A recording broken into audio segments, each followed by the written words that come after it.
Oh my god. Hello everybody! Today we are going to be working on combinations.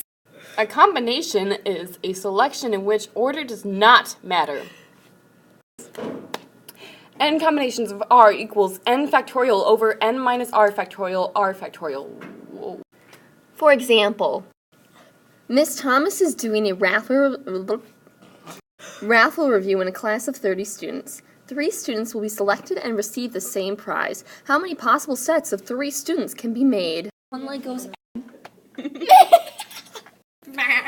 So since the 3 students chosen get the same prize, it doesn't really matter what order they are selected in. So this is definitely a combination. So we're going to do 30, choose 3.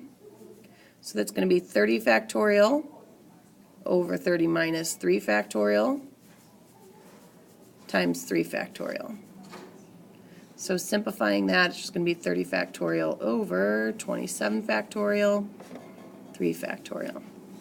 And then we just plug that in our calculator, which is 4,060 ways. Time for the U-try. Alright class, so we're gonna let go and let God. Okay, so for a segment of a radio show, a disc jockey can play 7 songs. There are 13 songs to choose from, and how many ways can this segment be arranged?